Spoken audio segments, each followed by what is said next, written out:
जयश्री राधे, रामधारी गुप्ता, खंड 2, प्रतिलेखन संख्या 53, गति 120, शब्द प्रति मिनट। प्रारंभ करें। महोदय, मैं मानता हूँ कि यदि हम चाहें कि किसी भी भाग को अपनी इच्छा के अनुकूल बना लें तो यह संभव नहीं हो सकता। किसी भी देश में जितने लोग बसते हैं उन लोगों के हृदय में जो भावनाएं होती हैं, उनमें जो विचार उठते हैं, उन्हीं से भाषा निकलती है।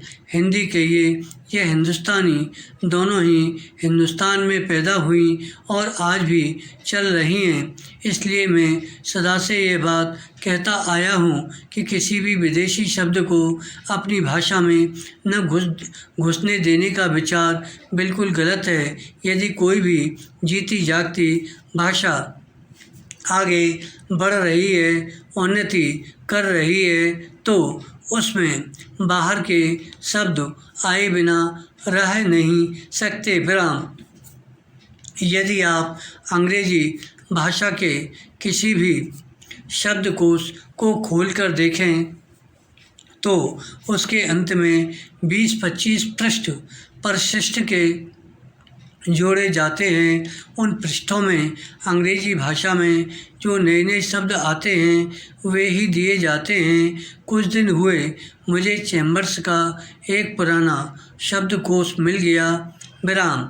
मैंने देखा कि आज का चैम्बर्स शब्दकोश पुराने शब्दकोश से दुगना मोटा था।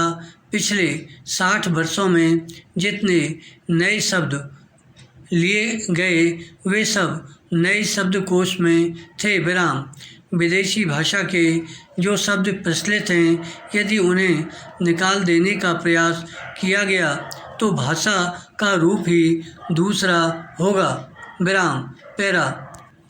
हिंदी वालों का यह प्रयास कि अरबी तथा अंग्रेजी भाषा के शब्द हिंदी में नहीं आने देने चाहिए उतना ही हानिकारक है जितना उर्दू वालों का यह प्रयास कि उर्दू में केवल अरबी और उर्दू भाषा के ही शब्द रखे जाएं, संस्कृत के नहीं।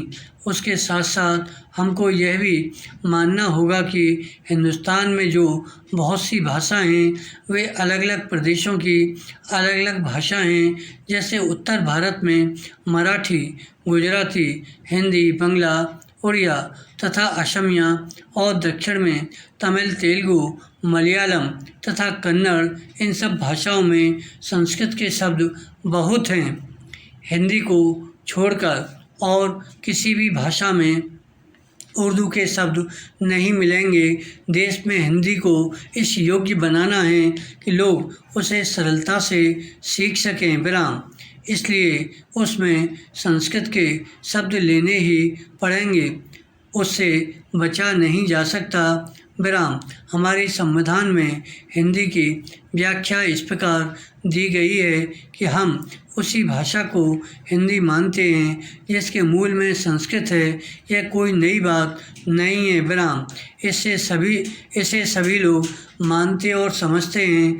आज लोग कुछ ऐसी हिंदी लिखने लगे हैं जिसमें संस्कृत के बड़े बड़े शब्द अधिक आते हैं, जो मेरे जैसे आदमी को जिसने संस्कृत नहीं पढ़ी है समझ में ही नहीं आते। जो व्यक्ति संस्कृत या अरबी भाषाओं में से किसी को भी अधिक नहीं जानते परंतु अच्छी हिंदी या हिंदुस्तानी लिख सकते हैं, उनको इतना समय नहीं कि वे संस्कृत और अरबी के बड़े बड़े शब्द लें। वे तो छोटे शब्दों में ही अपना काम निकाल लेते हैं। बड़े शब्द लेने हों तो वह दूसरी चीज़ है। विराम। धन्यवाद।